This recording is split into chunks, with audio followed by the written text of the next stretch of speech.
Қандай денелер жарықты өткізеді деген тақырып. Жарық дегеніміз жалпы не бала? Жарықты біз қайдан аламыз? Қайдан келеді ол бізге жарық? Күннен. Сосын тағы. Жарық көздері әртүрлі. Сосын тағы. Оттан дұрыс тағы. Қазір? Иә. Ол ненің арқасында бізге түседі? Жоқ, мына ашсам қазір күн сәулесі түседі. Жоқ. Неге? Терезенің арқасында күн сәулесі бізге өтеді. Ал мынау неге күн сәулесін өткізбей тұр деп ойлайсыңдар?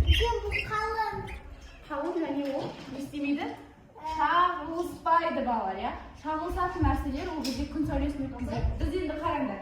Мысалы, Досжанда, Мадинада, Данарада бар сияқты очкимен, яғни зрениенің очкимен күнге қарай аламыз ба? Күнге тікелей қарай алмаймыз. Себебі бұл очкилер не істейді? Күнді шағылыстырады, яғни көзімізді жұмып барып қарай аламыз.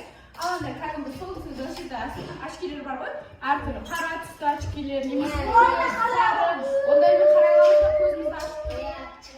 Мүмкін. Себебі неге? Олар жарық шағылыстырмайды олар өйткені. Түсінікті ма? Яғни жарық шағылыстыратын заттар бар, жарық шағылыстырмайтын заттар бар. Нұрлар су жарықты шағылыстыра ма, шағылыстырмайды? Жарықты шағылыстырады балалар. Өйткені анау үлкен морен теңіздердің жанына барғанда, күн шығып тұрғанда морен беттері дегеніміз жылтыр болып көрінеді ғой, иә? Теңіздің судың беттері жылтыр болып көрінеді. Себебі неге? Өйткені олар жарық шағылыстырады суда. Және де бір кәдімгі бриллиантовый тастарға үстінен жарық түсірсең, ол жарық не істейді? Әртүрлі түс болып көрінеді, иә? Ол жерде қандай түстер шығады? Кемпірқосақтағы сияқты түстер шығады. Сары, жасыл, қызыл әртүрлі цветтер шығады. Кемпірқосақ енді ненің арқасында пайда болады деп ойлаймыз?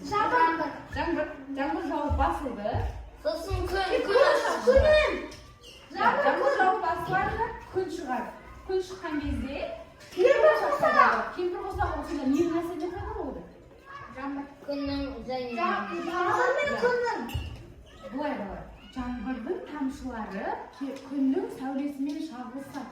Жаңбырдың кішкентай тамшылары күннің сәулесімен шағылысады да бізге кемпірқосақ секілді көрінеді. Біз соны кемпірқосақ бар деп айтамыз. Яғни барлық заттар шағылыстырған кезде өзінен 6 түрлі түсті бөледі. Ол 6 түрлі түс: көк, сары, жасыл, қызыл, тағы қандай? Фиолетовый, яғни ол күлгін түс. Одан кейін қатты ашық көк түс. Ақ түс бар одан кейін. Ақ түс бірақ бізге көрінбейді ол.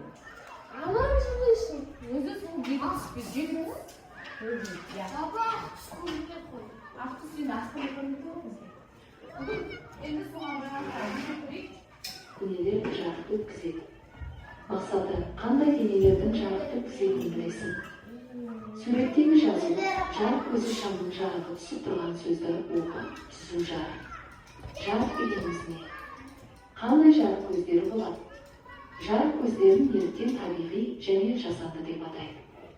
Мысалдар келді. Жарықтың алғашқы зерттеушілер Исаак Ньютон, Кристиан Huygens. Физика ғылымы негізгі мәтін жарық энергияның бір түрі.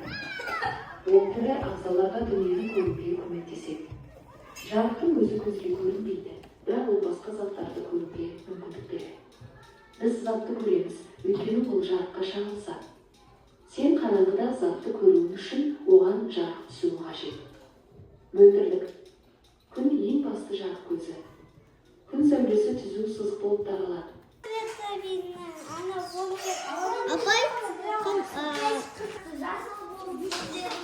Дүниені көруге көмектеседі. Рас қой, иә? Жарықтың өзі көзге көрінбейді, бірақ ол басқа заттарды көруге мүмкіндік береді. Біз затты көреміз, өйткені ол жарыққа шағылысады.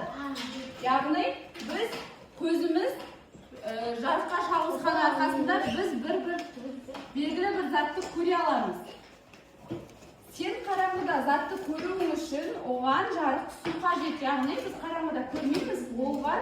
Біз жарық сәулесін түсірсек, яғни оның не екенін анықтай аламыз тастап. Ол шағылыспайды.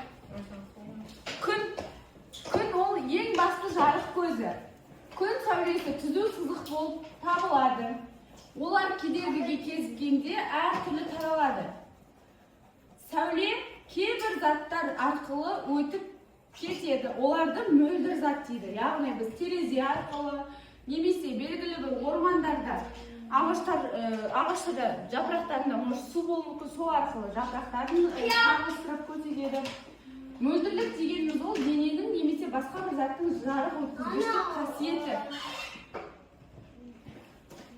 Белгілі бір мөлдір затпен біз әр нәрсені шағылыстырып көре аламыз. Бақ заттың өз көлеңкесі болады деп айттық, иә? Даже адамның, белгілі бір заттың, мысалы, мына фломастерді былай қоятын болсақ, оның да көлеңкесі түседі. Күн сәулесіне қойса? Иә. Күн сәулесі қайдан түсіп тұрғанына қарай, оның көлеңкесі оның алдына қарай түседі. Дұрыс па? Ал жарық өзінің көлеңкесі болмайтын затты білесіңдер ме? Көлеңкесі болмайтын.